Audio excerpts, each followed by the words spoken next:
welcome you to the community. The Community Partners in Action would like to welcome you, and we're looking forward to hearing you talk about the dementia gemstones this afternoon. Thank you so much. I'm really excited to be here.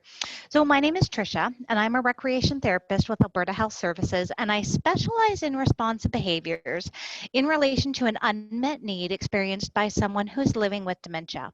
Dementia is really hard on everyone involved. It can be ugly, it can be demeaning, it can be embarrassing, and unfortunately, those are the things that we tend to focus on when we are thinking about dementia and how we work with someone who has dementia. But we have to remember that dementia has its positive moments as well. It even has its beautiful moments. And I know because I've experienced a lot of these with different residents that I've had the opportunity to work with. In the midst of this awful disease, we can find these moments of beauty, and we like to call them the gemstone model of dementia. So this model of understanding dementia was developed by Teepa Snow. She's an occupational therapist and a dementia specialist. You can look her up on YouTube. She has about 1 million videos. You can watch them. They all pertain to dementia, dementia education, working with people who are living with dementia, skills and techniques that you can use to make things easier for you and of course for them. So this model is presented with the belief that until we have a cure for dementia, we have to care for dementia. And all of the people involved deserve the very best care available. So the only way that we can provide the very best care is by educating those who are caring for someone living with dementia. When we look at a gemstone like a diamond or a ruby or an emerald, the first thing we usually notice is how pretty it is, how it sparkles, how it shines. But by their very nature, gemstones are actually flawed. They're made by nature, and no matter how beautiful nature makes something, there's always imperfections. But what we don't want to do, even with gemstones, is focus solely on their imperfections, on the ugly parts. Because if we do, we would ruin and we wouldn't be able to appreciate the natural beauty of that gemstone. So if we look at dementia from the perspective of what someone can no longer do and the pain it causes, we lose the person that's still there. And a gemstone just out of the ground isn't very pretty either. It's not until we polish it and put it in the right setting that we can appreciate all of the beauty that gemstone has to offer. And that's exactly the same with dementia. Until we provide the proper and responsive care, we don't get to see the person inside. We won't get to see them sparkle and shine the way we know they can do that. So there's two things that we know about all types of dementia. One is with dementia, 2 or more parts of the brain are actively dying at any given time. And number 2, all dementia is progressive, meaning it gets worse over time. But we also know that there are still parts of the brain that are alive and functioning. And although dementia is progressive, it isn't linear. A person will have good days and bad days, skills will come and go. A person might be able to do something, or they might remember something tomorrow that they couldn't do today, and that's a natural part of dementia. Another interesting fact is when brains are looked at in a PET scan, we know that a brain with Alzheimer's progresses the opposite way a child's brain develops. So I do have a picture here that I'm going to share so that you can kind of see that PET scan that I'm talking about.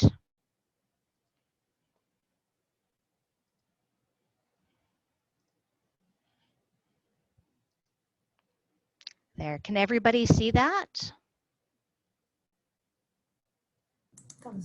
Yep, that's good. Okay, perfect. All right, you see at the very right side where it says child brain, you can see that there's very similar areas of the brain that are active as when you look at the late Alzheimer's brain. I'm not sure if you can see my little mouse moving to kind of point which one, so I hope you can follow along with that. So you can see how the child's brain is developing. It's very similar to how a late Alzheimer's brain presents. And it's the same as the child grows and learns, different parts of the brain become active, and the same with Alzheimer's or dementia. As the disease progresses, less parts of the brain become active. Any questions with that?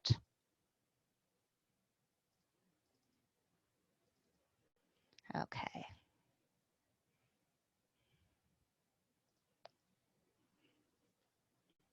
So with Teepa Snow's model of dementia, with the gemstone model, she has separated the stages of dementia into six different groups. There's the sapphire group, diamond group, emerald group, amber group, ruby group, and pearl group.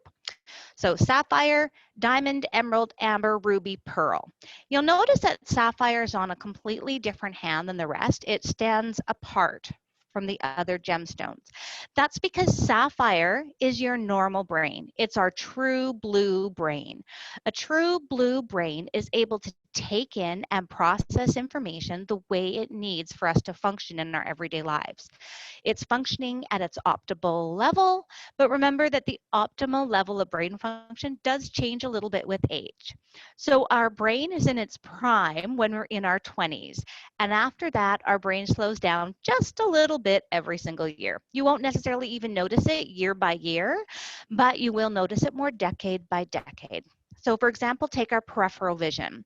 At about 20 years old, we have amazing peripheral vision. We can probably see, even if we put our arms a little bit behind, we can see fingers wiggling. As we age, the occipital lobe changes and our peripheral vision comes into play. We can see changes. So our vision keeps coming in and in slowly over the decades until it gets right about here. So I hope you guys can see all of my hands. So our peripheral vision is right here. So as dementia begins to take over the brain, particularly when it hits the occipital lobe, our pH vision will come in even more and more and more. So a sapphire is the only gemstone that is able to work with all of the other gems. As a care partner, our brain is a sapphire brain. Something interesting though, you can provide support for other gems only if you have proper self-care and proper support for yourself. When we become stressed, our brains flood with cortisol, and without the opportunity to reset, we can very easily turn into a diamond, which we'll talk about next. So a sapphire, we can usually observe abilities such as vision. We have normal vision with narrowing peripheral vision up to about 45-degree angles. Our language expression is normal. It might become a little bit slower with age, or we might have some word finding problems that are very natural as we age. Things like, oh, can you grab me, oh shoot, what's that word again? It's in the jar, it's the red stuff, tomato sauce. Grab me a jar of tomato sauce. That's normal aging. We talk ourselves through what we're looking for so that word comes back to us. We use descriptive words. Hearing changes as well. Naturally, as we age, we'll notice, particularly in large crowds, how our hearing will begin to change. We need it to be a little quieter, a little bit calmer before we can hear what's going on. Dexterity. So your hand skills, they're intact. You can move your hands, you can wiggle your fingers, you can thread a needle, that kind of thing. You might be able to do them a little slower as you age, but that's just all very, very normal. Our body skills are completely intact, so we can walk, we can run, we can skip. Again, a little slower than maybe when we were younger, but it's still all there. Our awareness of people is again completely intact. As you get older, it might be a little harder to identify people primarily out of context. So if you're in the grocery store and you run into your pastor, then it might be harder to, probably not your pastor because you probably know him very well, someone from your church congregation, say, you might have a hard time placing where you know them from. Where you are, your place awareness is very intact. Your time awareness is very intact. Lifelong tendencies come into play here. Are you an early riser? Are you a night owl? Are you someone who's always on time? Are you someone who's always late? Your situation awareness is again intact. It'll vary on who you are and what your personality is. Things like if you were always good with change, or if you're just naturally someone who hates change, you kind of resist it a little bit, those things just come into play. That's a sapphire brain. Now, diamonds are beautiful. There's so many facets to a diamond. They're clear, they're strong, they're gorgeous, they're valuable, but they are hard. They are rigid. Diamonds are not flexible at all. When a person is in a diamond state, You're going to notice things like they hate change. They cannot adapt to change. They want things to be familiar. They're going to live by their habits and their routines. So if they get up in the morning at 8 o'clock and they make a cup of coffee, then that's not going to change. If you set an appointment for 8 o'clock and they have to be out of the house by 7:30, that is really going to throw them for a loop. They go by their routines. You're going to find they start to blame errors on others. I didn't put that there. You must have put that there. It wasn't me. It was you. Or they dismiss errors entirely. No, that didn't happen. No, that's where it's supposed to be. So diamonds are bright and shiny, but diamonds can cut. And the person who's in a diamond state, they are who they've always been in most ways, but yet there's just something, you'll notice something a little bit different. So you might not even think that it's real what you're seeing. You might not even know that they have a dimension yet. You might just think, oh, they know what they're doing. They're just being stubborn, and this is getting really old really quick. So if you see someone who's acting like a diamond, they're rigid, they're not bending, they're refusing to give even an inch, then you want to put them in the right light, just like you want to put a diamond in the right light, the right environment so that they can shine. Interestingly enough, if you take a sapphire and put them in the wrong setting, they can instantly change into a diamond. Stress causes us to become incredibly inflexible. The more stressed we become, we want to keep control, and the only way we can keep control is by taking it away from everybody else. So when your brain is stressed and it floods with cortisol, we instantly can turn into a diamond, and we need to reset that. So there are skill changes that are happening, even if you don't notice them right away, and they're going to be little things like the vision is going to change. So instead of having that 45-degree peripheral vision, now you have what we call scuba vision. It's like if you took a scuba mask and you put it right up to your face. That's kind of what their vision is. So you might not notice that because you can still see quite a bit, but it will become more apparent as time goes by. So language is expressive, word finding problems, and if they're looking for that jar of tomato sauce, they might never find the word tomato sauce until you give it to them. They might misspeak when they're stressed, stumble on the word, start to stutter if they never have been, and they can become repetitive. So they're going to say things over and over again. Did you get the paper? Did you get the paper? Have we got the paper yet? Did we bring the paper inside? Those kinds of things. The receptive language is that they are going to be slower to understand, and they may not be able to comprehend all the consonants. So for example, if I'm not going to do the consonants, I may not be able to comprehend all consonants. That's the same sentence. So if I take my tongue, stick it to the roof of my mouth, and try to say the same sentence, that would be what they essentially are hearing. So dexterity and hand skills, they're a little bit slower. They're a little more limited with their bilateral skills. So if you were, say, cutting, you're using your fork and your knife, they're not able to necessarily do that. So they might cut, put the knife down, and then eat a little more slowly. You can't move both hands in different directions. It gets harder. Your entire body skills, overall, it's going to be fine, but details on fine motor skills might not be as sharp as they once were. Again, that could be really hard to notice. So their awareness of people is intact, but might be slower to identify people. The place awareness, familiar feels better. They want to be where they feel safe. So they might stop doing things like going to the grocery store. If they went to the grocery store, say, every second day just to get out of the house, they might stop doing that. They might go only when they desperately need something because they want to be home. That's where they know everything. They know where everything is, and they're not going to have that confusion that they feel when they get to a grocery store where things are bright and busy. You might even get a little bit lost or more turned around in unfamiliar places. With your time awareness, they're going to become more focused on the past than they are on the present. And you're going to find that old emotions drive new interactions. So if someone, say, for example, has never really gotten along with their brother.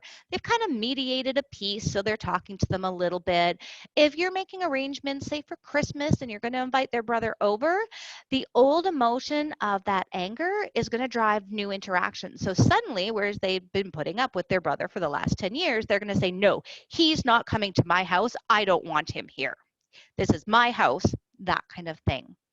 So you can help a diamond, and remember, a diamond can be someone who is at the beginning of dementia stages, or it can be someone who is stressed out.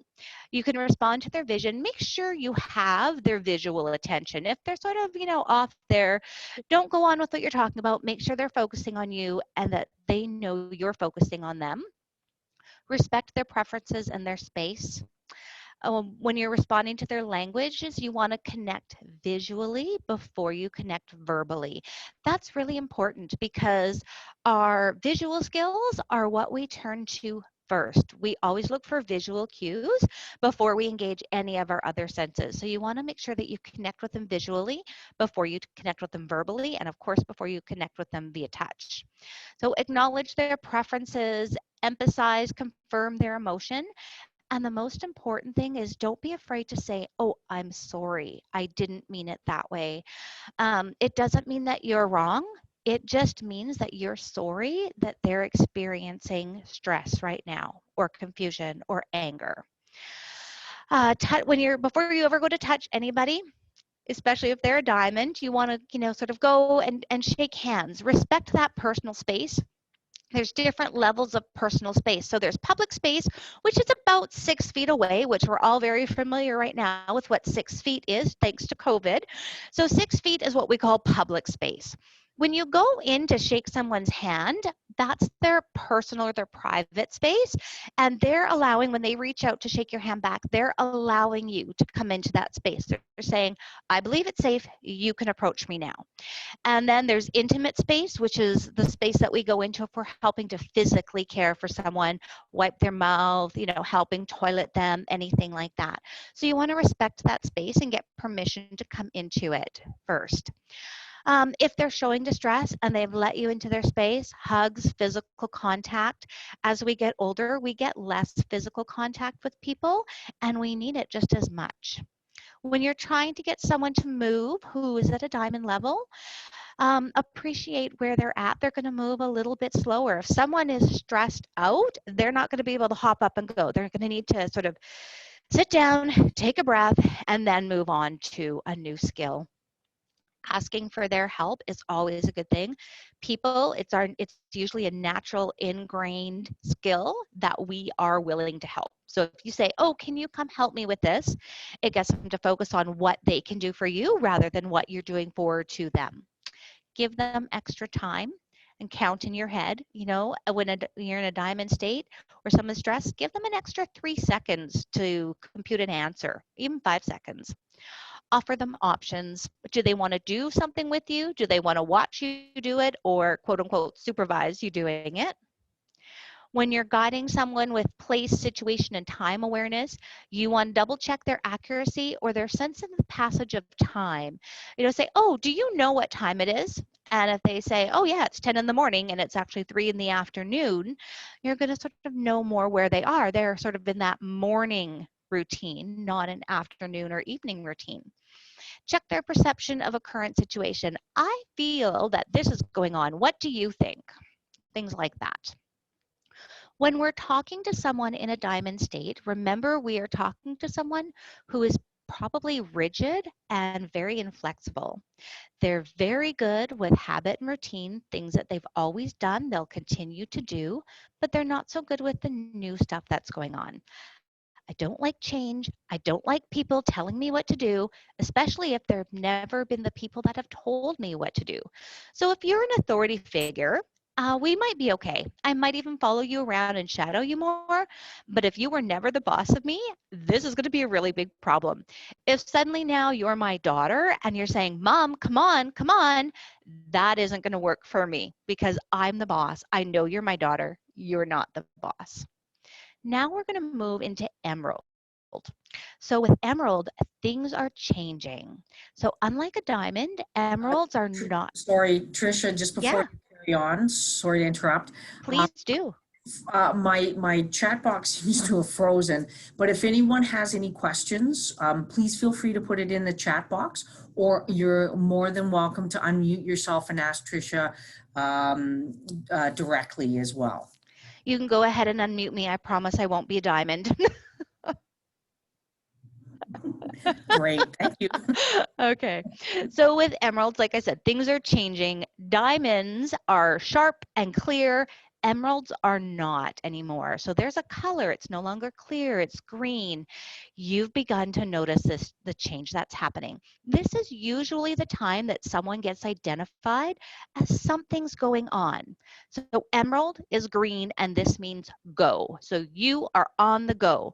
But you don't always know where you're going. So words are not as clear or as sharp as they used to be.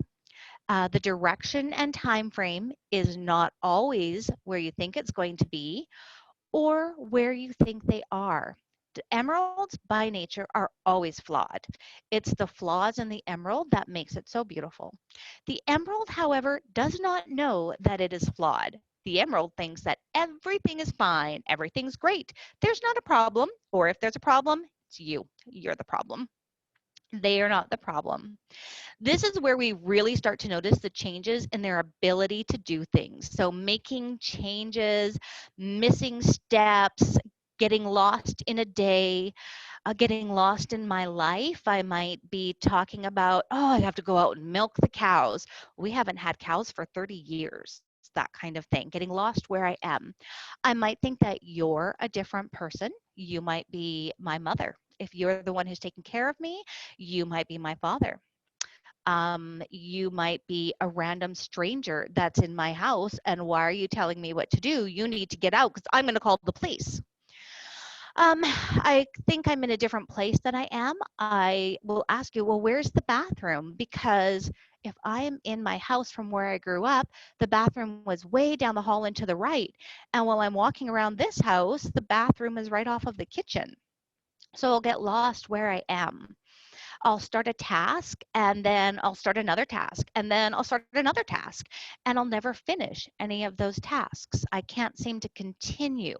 I can still initiate, I can start something, but I can't finish it and move on. I get turned around pretty easily. So I have a flaw, but if you match up with me and do not point out my flaws, things are going to go a lot better. Things are changing for both of us. I'm no longer as clear and as sharp as I used to be, and I'm struggling. But guess what? You know who else is struggling? Caregivers are struggling because the caregiver wants what we've always had, but I'm no longer able to give that to you. So you want to be aware of what goes on, what abilities change with an emerald. Remember with a diamond, we had scuba vision. With an emerald now, that's changed. You now have binocular vision. If you actually take your hands and put them right up to your eyes so you can see scuba vision, close them in, binocular vision. So you can do a task or you can be social, but you can't do both because you can't take in that whole visual field. So you're doing one or the other. You can eat your meal, look down at your plate and eat your meal, or you can talk to the person across the table, but you can't, it's really difficult and very challenging and frustrating to do both. With your expressive languages, you're going to repeat phrases a lot more. So once you get into that emerald rhythm, you're going to be repeating phrases, phrases maybe that your mom said to you when you were little, you know, don't forget your mittens, don't forget your mittens. I can't go anywhere. I can't find my mittens. You get stuck in that. You get stuck in social chit chat. So you can respond to the rhythm of social chit chat. So, hi, how are you? Oh, I'm great. How are you doing? Wonderful. What do you think of the weather? It's really cold. But when you start to ask them more detailed questions, it gets harder. They're not able to go very far beyond that social chit chat. So if you ask them, oh, did you read in the newspaper about blah, blah, blah, blah, blah? They're going to say, I'm good, and how are you? They're not going to be able to have that intellectual discussion anymore.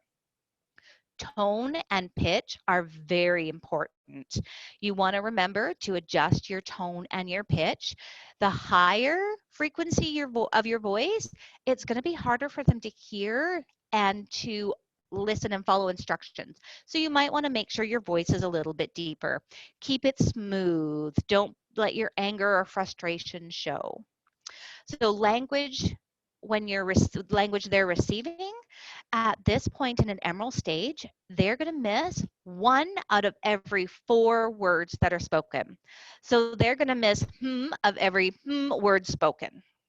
It's really important to know what words are being said. So you want to make sure you're using less words and talking a lot slower. And someone, when they're hearing things, does a lot better with rhythm. And this is kind of a gift because the left brain stores your language, but the right side of your brain stores your rhythm. And dementia attacks the left brain before it attacks the right brain in most cases. So they're going to lose those language skills, but they still have that rhythm, that song, that prayer, that kind of thing. Dexterity with their hands. So they can do strong individual actions. Completing a sequence of tasks is a little bit bigger. So they might still be able to say, hold the knitting needles, but they're not going to be able to do everything to get it started. But once it's going, they might be able to continue. Body skills, they're going to be better with their dominant side. If they're right-handed, right sides might still be good, but they're going to lose a little bit more ability on their left side. And if they're left-handed, then it's obviously reversed. So some errors are going to be made with gross motor, but they're not going to be too obvious yet. Being aware of people, they're going to recognize their own likes and dislikes in regards to the person in that moment. And that can change from minute to minute, from day to day, from week to week. Place awareness, they're going to be okay unless they're distressed. So if you are in the grocery store, unless they're distressed, they're going to do quite well in the grocery store. If it gets really loud and it becomes overwhelming and cortisol is flooding their brain and they're becoming stressed, then they're going to try and seek what's more familiar. Time awareness, they could be lost in different episodes of time. They could think, for like I said before, like they're in their childhood home, or they could be caught in a loop. So they're walking around and they're not sure of exactly what time they're in. For their situation awareness, they could have moments of time traveling. They go back in time. They're living in a different moment than we are. So you can do things to help them. So when you're taking into consideration how their vision has changed, how they have that binocular vision now, you're going to use familiar gestures. So if you want them to brush their teeth, you're going to go, want to brush your teeth? You're not going to stand off to the side and be talking to them and trying to hand it to them from the side because they're not going to be aware of that. You want to use supportive stances. Be very careful of your body language. They're going to look for visual cues way before they look for verbal cues. Limit complex cues, one thing at a time, one step at a time. And you want to make sure you're presenting to them front and center. If I was presenting off to the side like this, you wouldn't really be able to see me very well. But if you're front and center with binocular vision, they're going to see you much better. Responding to their language, use their preferred name. This is so important, and especially as care goes on, sometimes we forget that. We need to know what they want to be called. Do they go by Joanne? Were they a doctor? Does she prefer Dr. Smith? If anyone was a doctor, they're very proud of that. They want to be called doctor. Um, do they identify with being a mother? Will they respond positively if you call them mom or grandma? If you're not their children, they might not respond to that. So calling someone mama, if they know that you're not their child, they might not identify well with that. Reflect key messages that you give to them. You might need to say things more than once. Keep your answers short and simple, 1, 2, 3 words. Pair words with your gestures. So if you're giving them something to drink, don't just hand them a glass of juice. Say, have a drink. Or you can go, have a drink.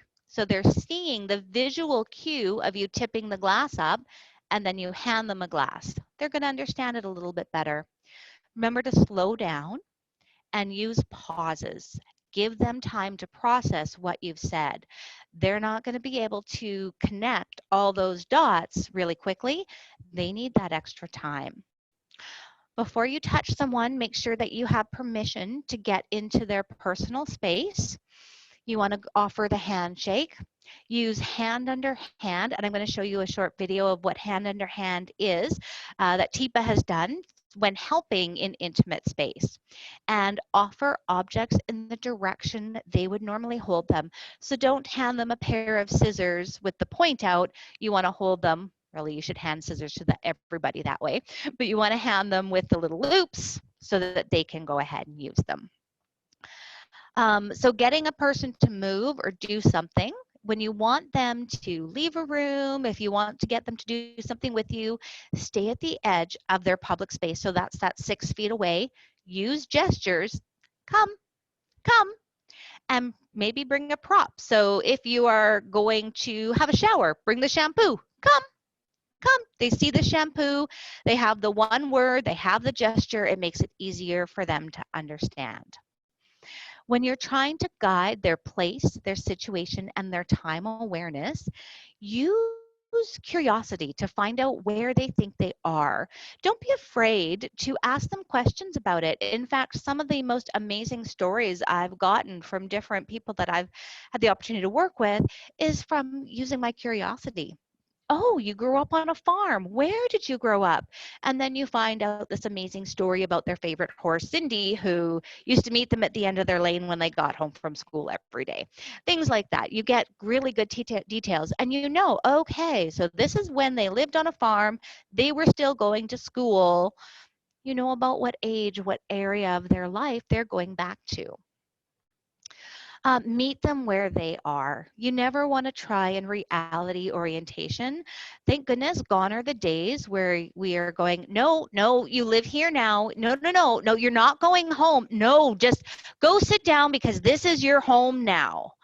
We don't do that anymore. We want to meet them where they are. So if someone's talking about, I need to go home, a simple phrase like, is there something you need to do at home or do you just want to be there? And I've gotten amazing responses from that question. Things like, oh, well, I have to go to the bathroom. I need to go to my house. That's their unmet need, that using that one little phrase, is there something you need to do there? Or do you just want to be home? Suddenly we can make them much more relaxed. It's so much more effective than telling them they live here and go sit down. So now, if we can share the screen, I'm going to pull up my video that will hopefully show us hand under hand,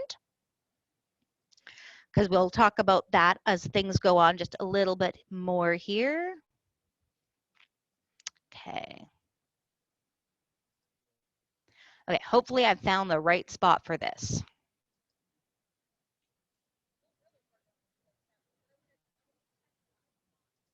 Can you guys hear that? Sometimes it doesn't load up with sound.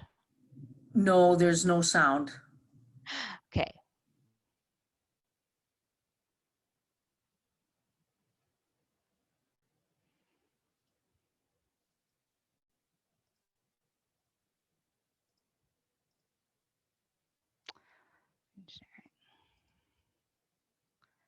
Okay, let me try that again.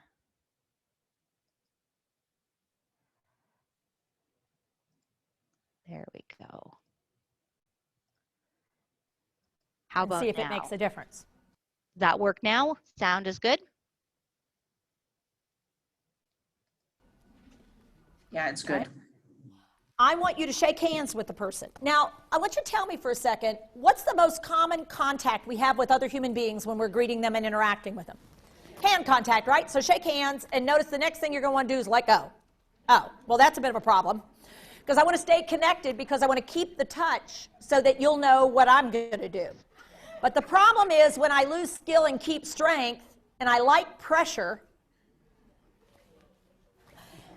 go ahead and do it.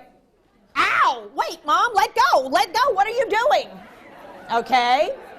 Or if they feel like I'm trying to hold on to them, It makes them want to get away from me.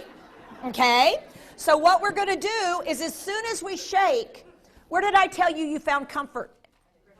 So what we're going to do, and I don't want to trap your fingers. I want to leave your fingers free. I want my fingers free, but I want to be connected to you. So what I'm going to do is slide like this. Do this. Open your fingers up, both of you. Open your fingers up. Make them go like this. You should feel like you've created a bird, a butterfly. You're connected, but you're free to move. Close them down. They can hold on to you. They can use strength. They might use skill. It's comforting because you got pressure down there at the palm. And here's the really cool part. Hold on to them with your strength fingers, and you still can use your skill fingers. How cool is that? And you turn it so you're underneath, which gives the sense of, I'm here to support you and help you, not to try to keep you from doing things. Okay?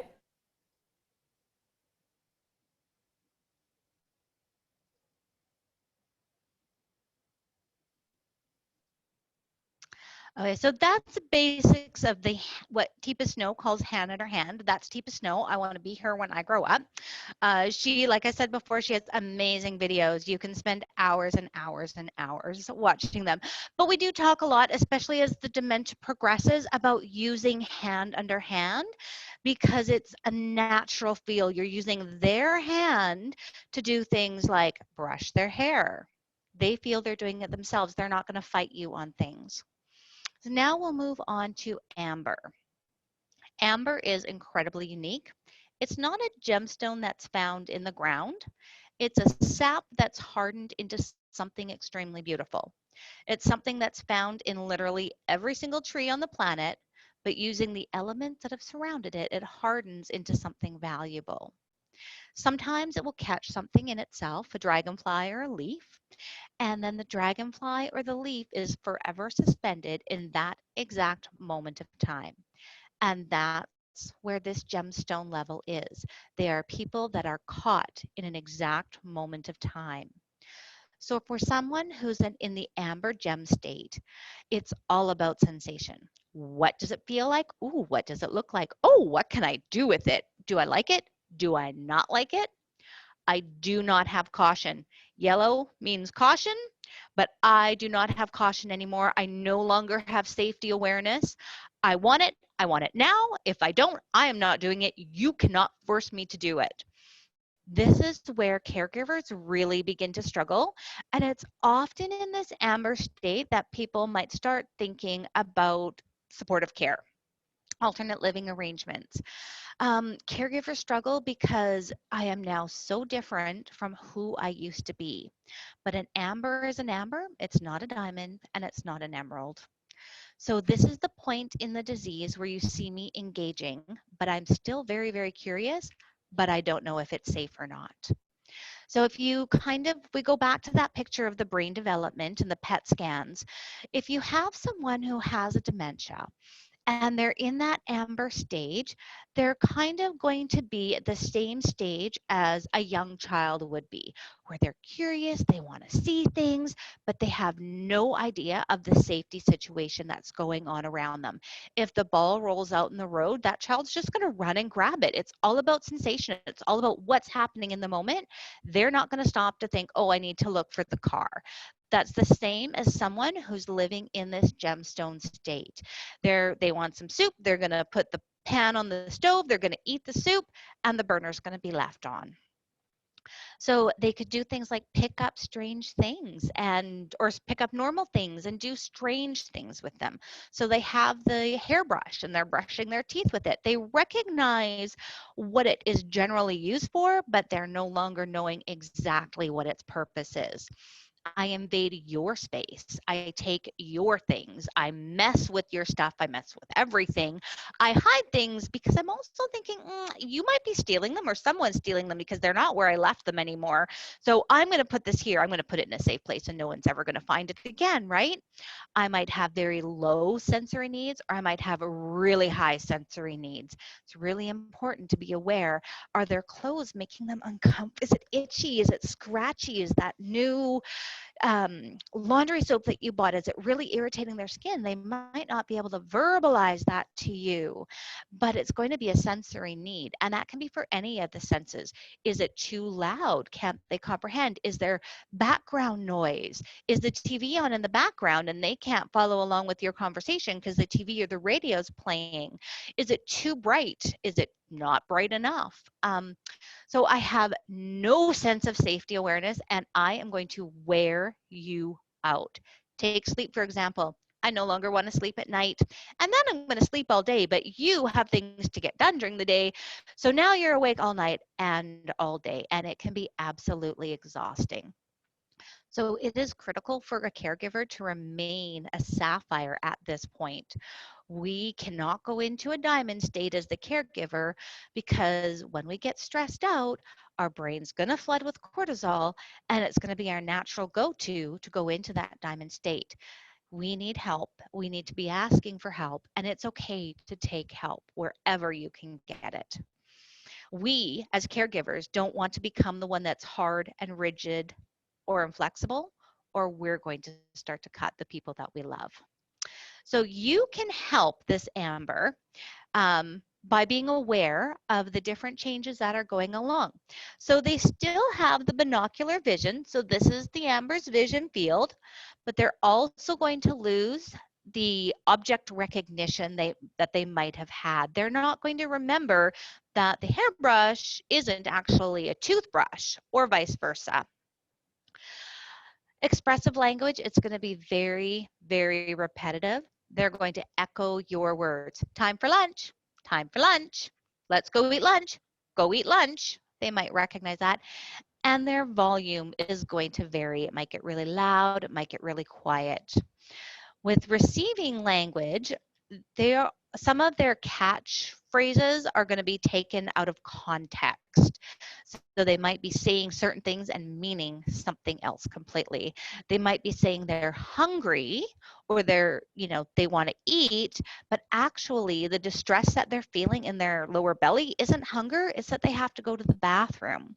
So we need to be aware of exactly what they're saying and what they need. So you want to use your curiosity again, go into that. Oh, do you want to go to the bathroom before we get a sandwich? Little things like that. Give them suggestions. Give them 2 options. They're going to respond better to that. So the increased use of hands for sensory output, they're going to be grabbing.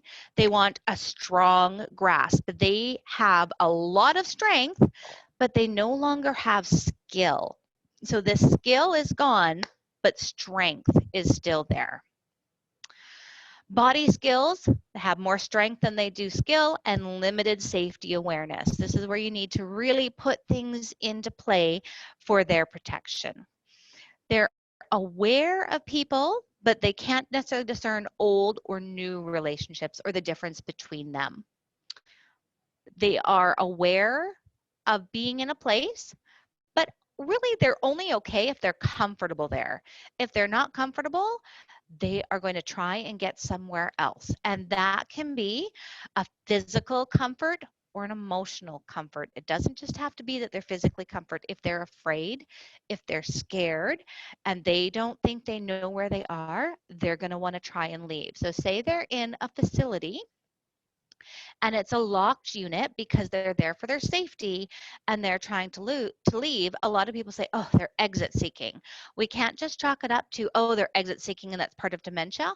We need to look into what's causing them to exit seek. There's always a reason for that behavior, and it could be something physical or it could be something emotional.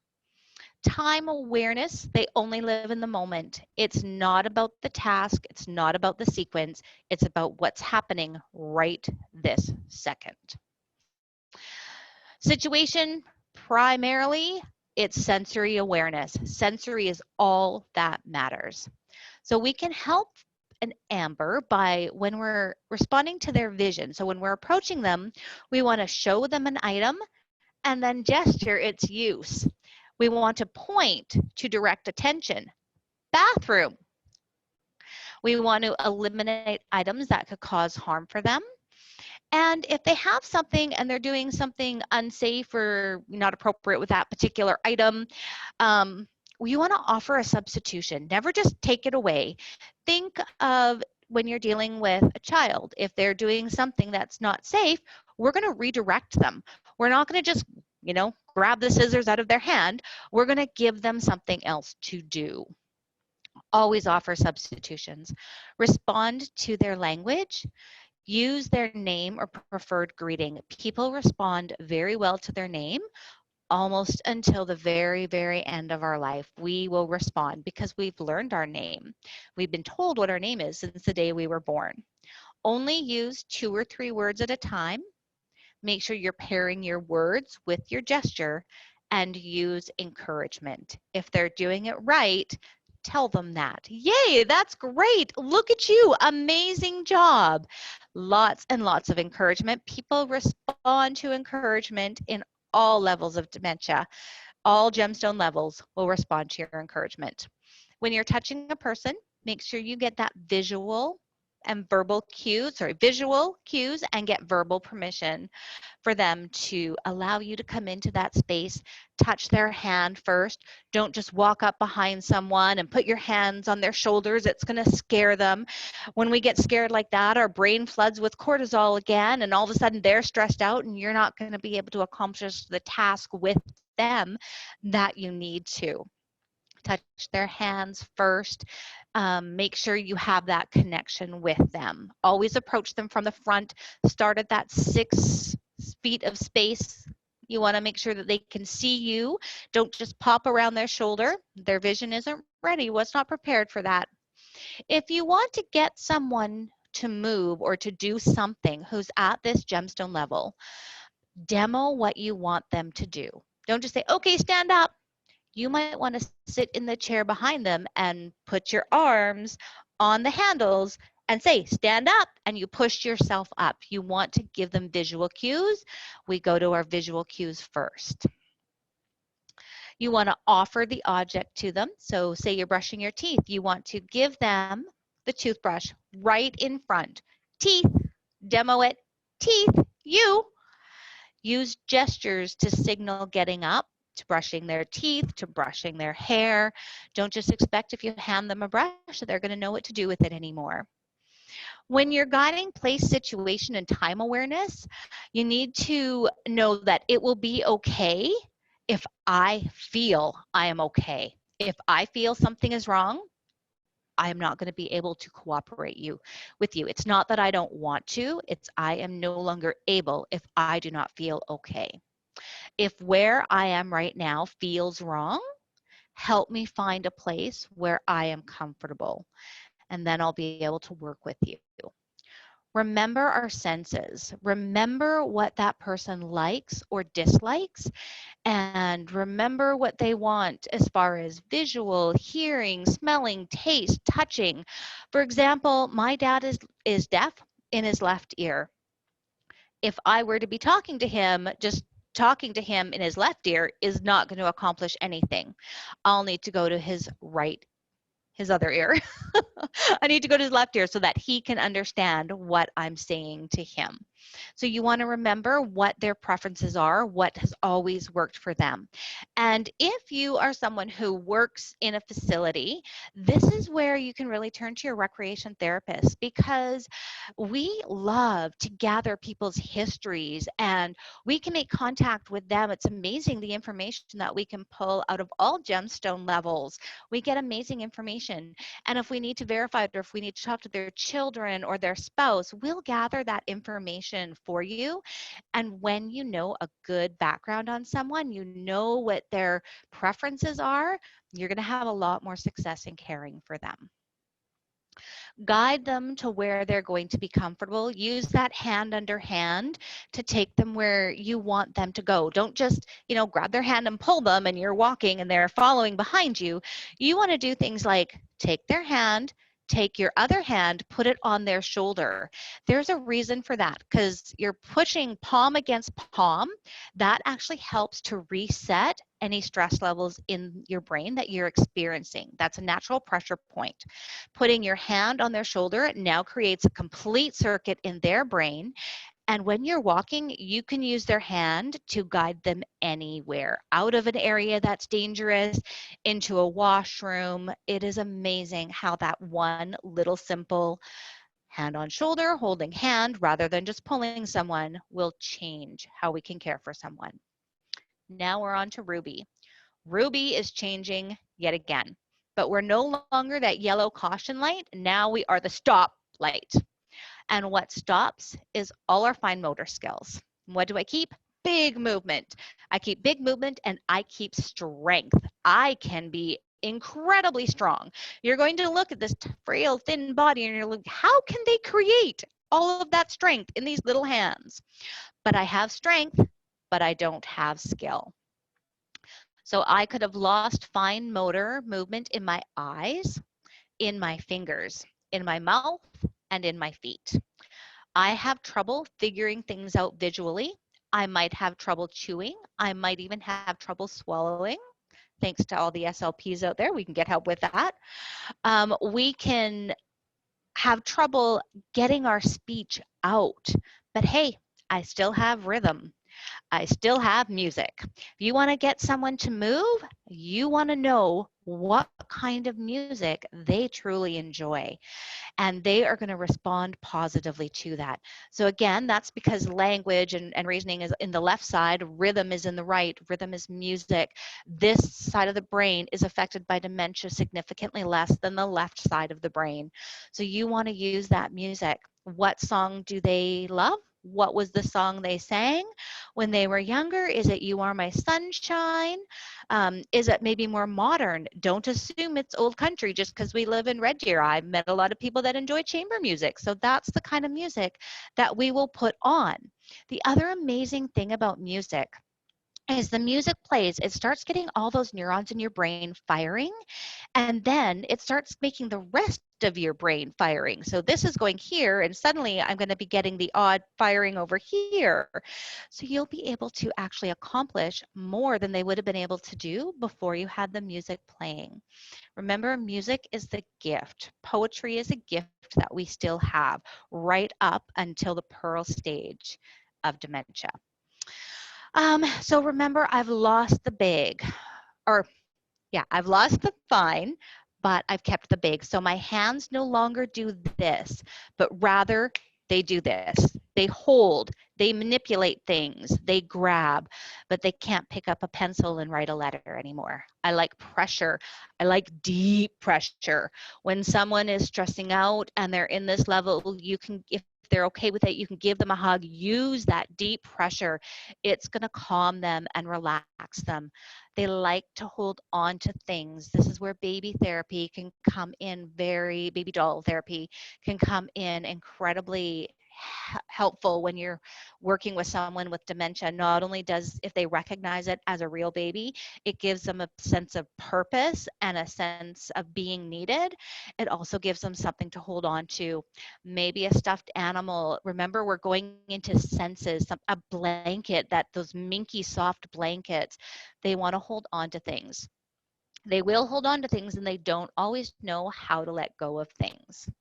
So some of the changes that we notice now with the Ruby, vision has changed once again.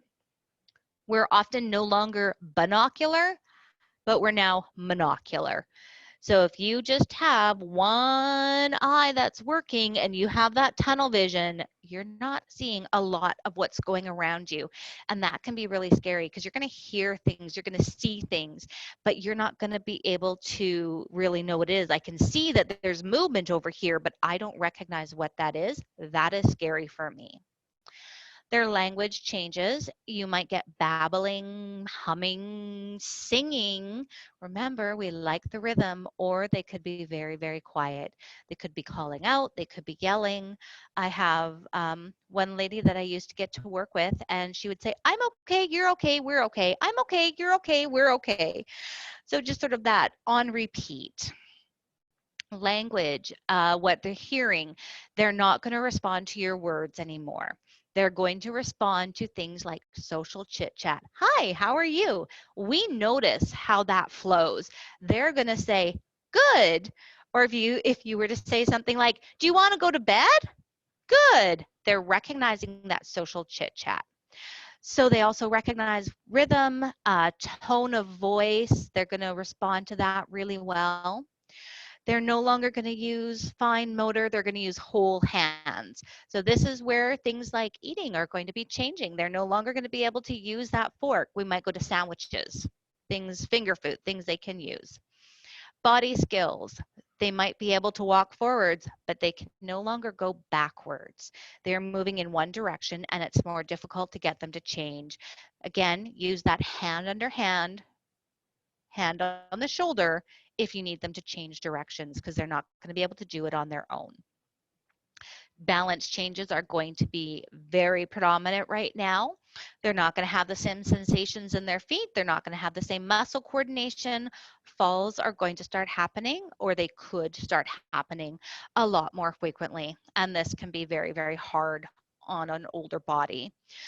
Body does no longer moves as a fluid unit. So you can move a foot, but you're not going to be walking. You can move your foot, and there's going to be pauses. You're going to have to think about lifting your other foot and walking forward. Being aware of people, you either like them or you dislike them. There's nothing in between.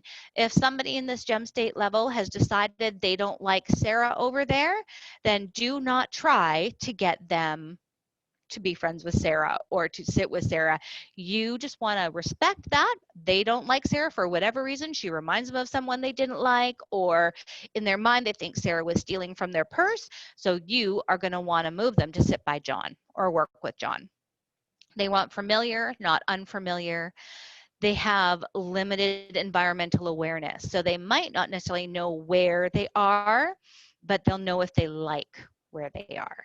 It's more of a pattern of being, more emotion in an object in motion stays in motion, that kind of thing.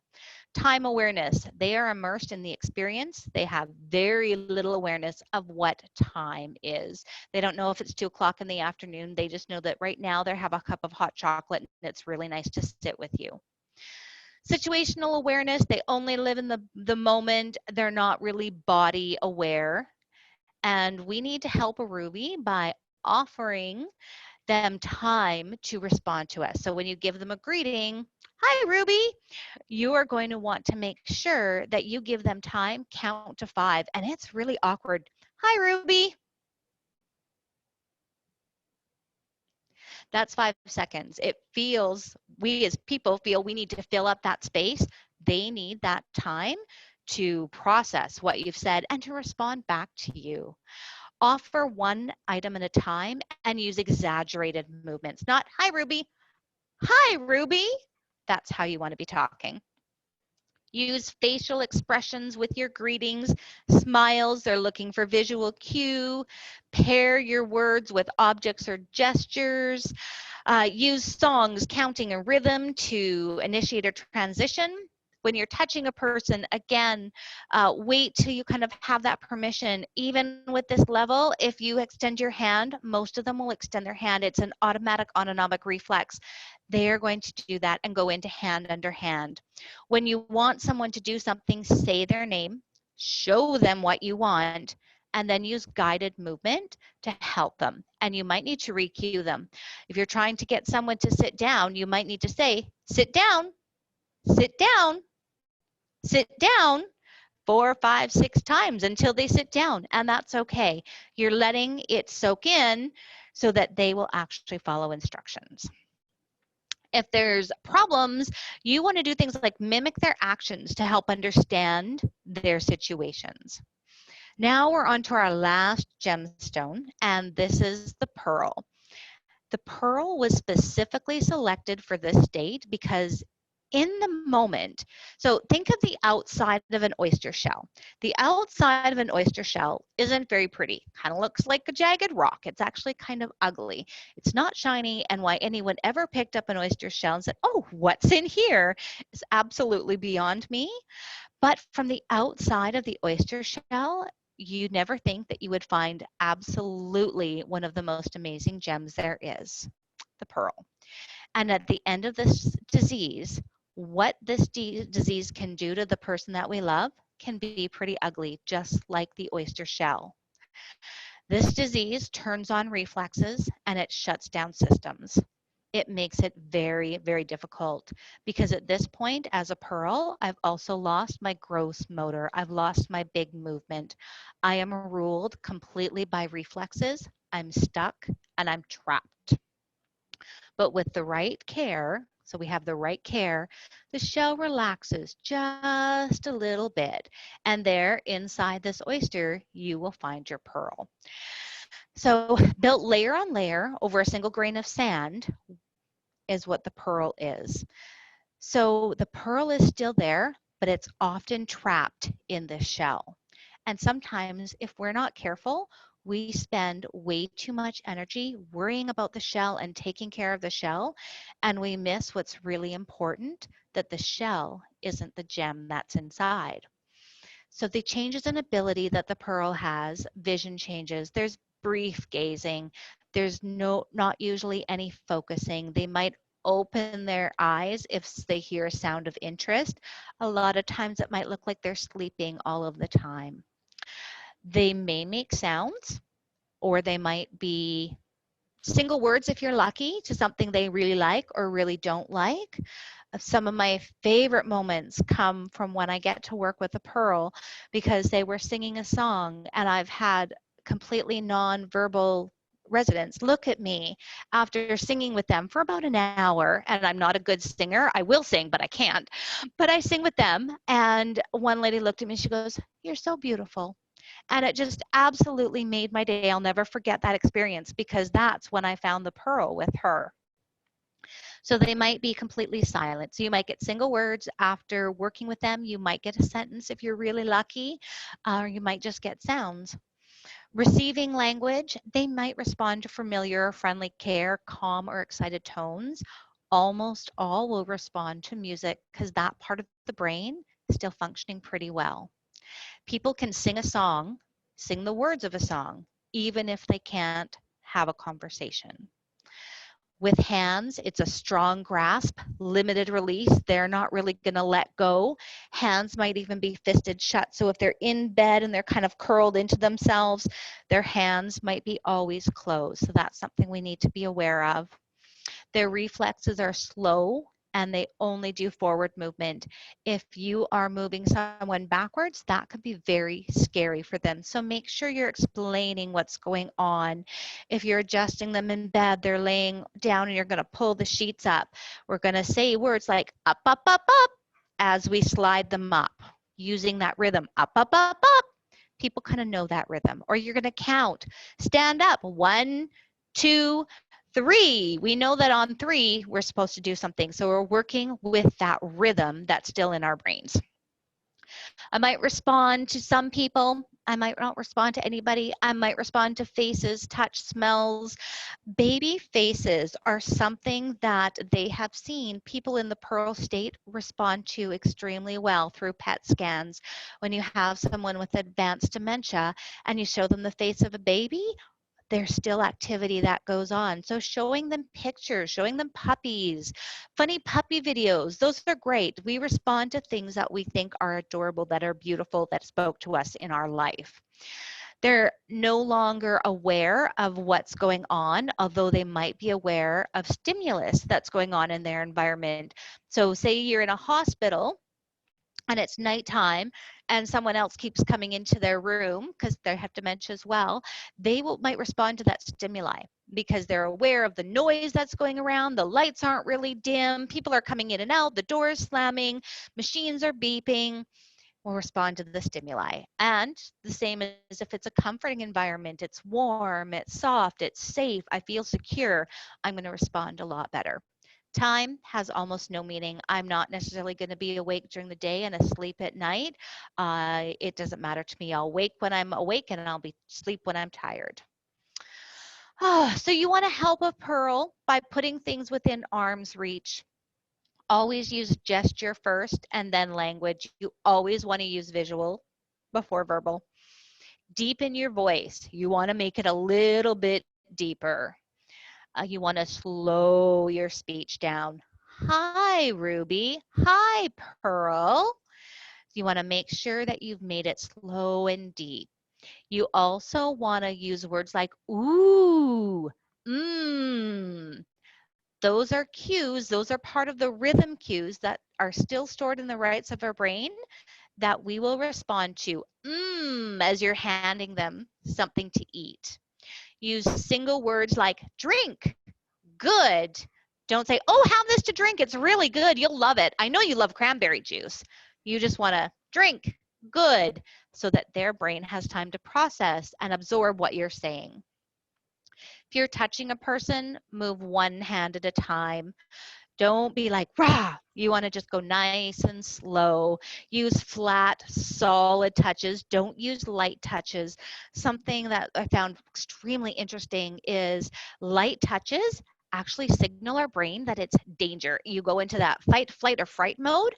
And when you get a light touch, you're like mice or spiders or bugs or, something that's not supposed to be there.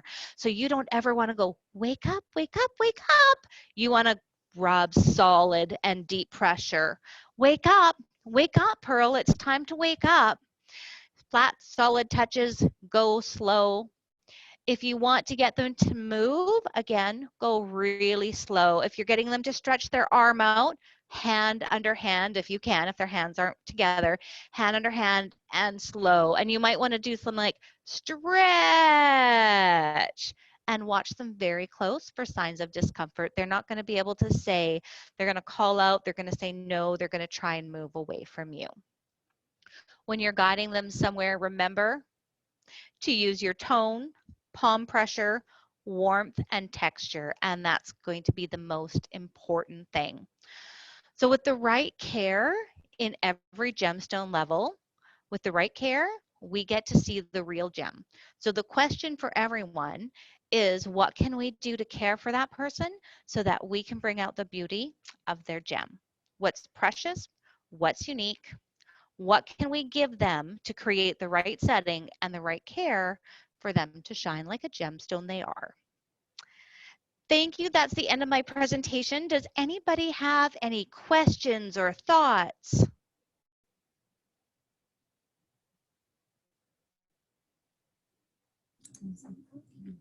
Thank you, Tricia. That was terrific and very informative for us. Is there anyone out there that would like to unmute yourselves and ask any questions or make any comments?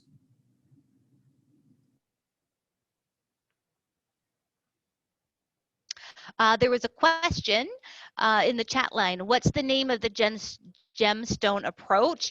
It is just that, the gemstone model, gemstone state model. You can Google it.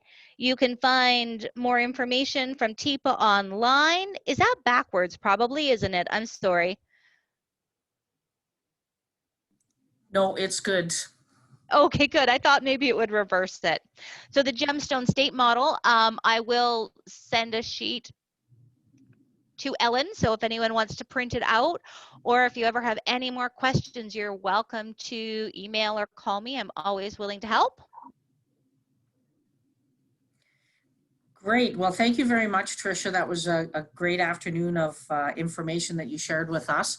For those of you who I have sent out evaluation forms, because this unfortunately is our last education session, I'd really appreciate it if you would fill those out and email them back to me, please.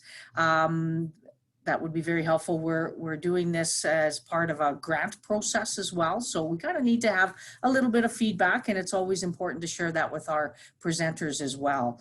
Thank you, Carrie. The information was very helpful and informative, and that was a great comment. Thanks. Thank you.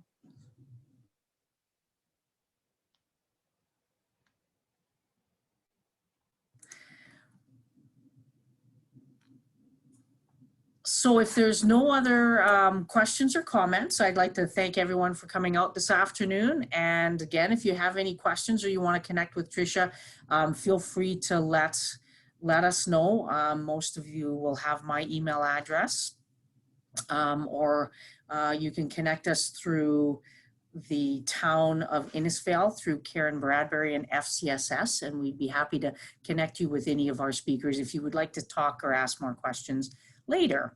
So thank you, and I hope you all have a wonderful rest of the day. Thank you so much. And I just noticed there was one comment about having a sheet to review. I'll send that to Ellen, and then she'll be able to send that out to you. Thank you so much, everyone.